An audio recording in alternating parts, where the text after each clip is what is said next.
There has been a failure in journalism, arguably, for several decades in the United Kingdom, especially where constitutional matters are concerned.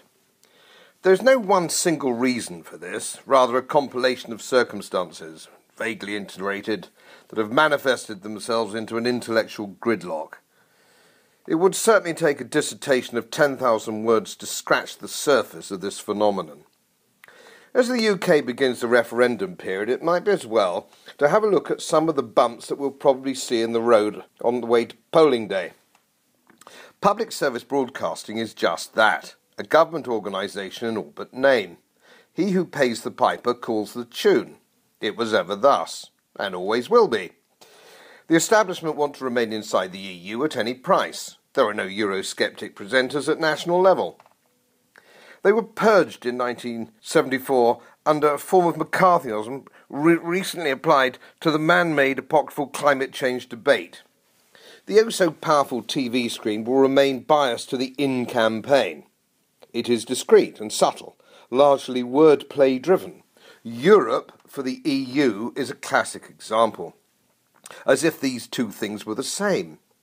There will be a mildly amused tolerance of the Out campaign nuanced carefully in the same way as any critics of climate change are treated. Non-political programmes will sail under the radar, which will be difficult to monitor.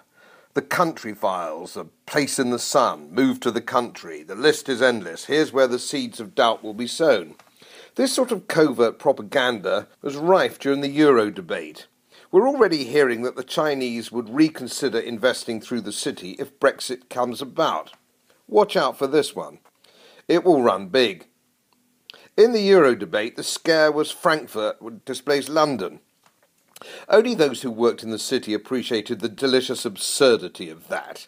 It's a bit like suggesting that as a major financial centre the City of London could be replaced by Leeds. Just absurd. It wasn't going to happen, as indeed it didn't.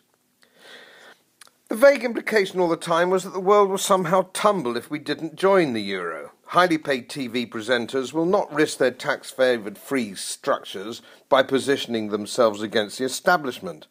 That offshore limited company which launders their income can be verboten at the drop of a hat, and they know it. The press are the establishment. Our free influential press departed with Lord Northcliffe in 1914. The editorials will decide at the last minute the concessions one are worth remaining in. The exception will probably be the Daily Express. The Chatham House intelligentsia have made remaining in the EU their life's work. They pull the strings of the entire civil service.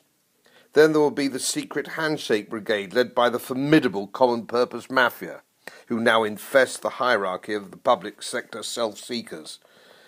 All this will be difficult to spot because the man in the Clapham omnibus has never heard of them.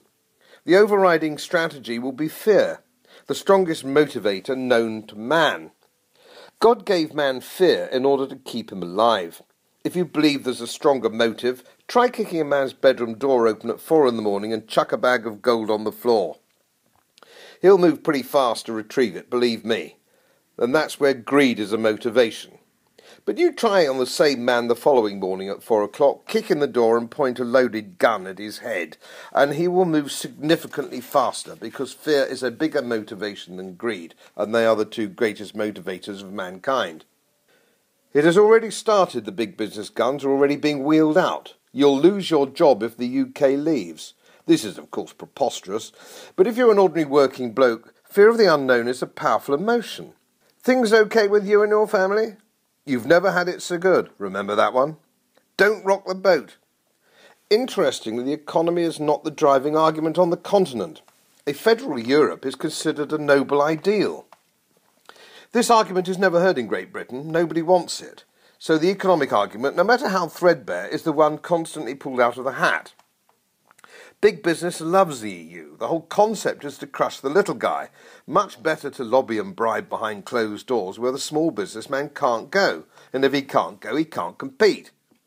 Then we will witness on an unprecedented scale the abuse of that curse of the British, the honours system. For some crazy reason, the average Brit will sell his grandmother for a knighthood or a seat in the House of Lords. There is nothing a businessman or academic won't say if he thinks there is an honour in the offing. We heard it last time with the Euro debate. Michael Bishop, the CEO of British Midland Airways, Nick Shield, the CEO of Ford UK, plus a whole host of vacuum cleaner and life assurance salesmen, mingled with the usual airhead lovies who always have something to say on subjects outside their experience. This process has already started. Many of the gongs for towing the establishment line have already been awarded.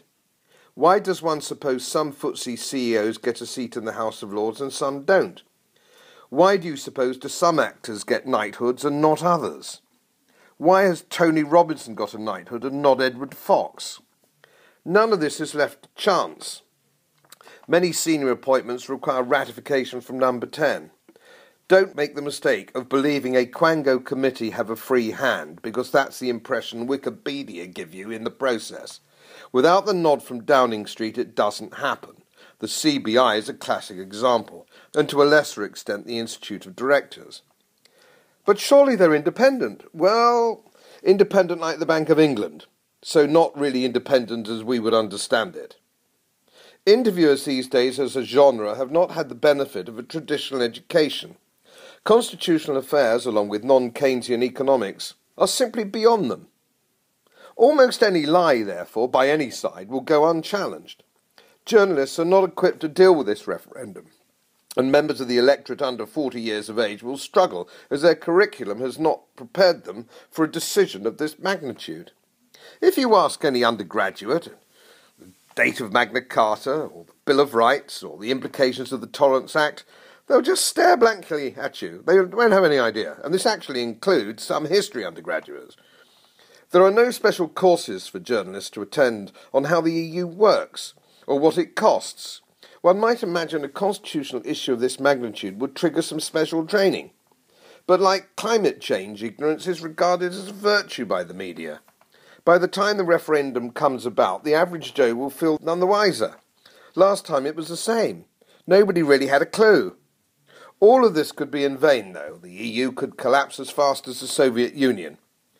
It's about the same age, suffers from the same flaws, and at the moment, that might be the way to bet.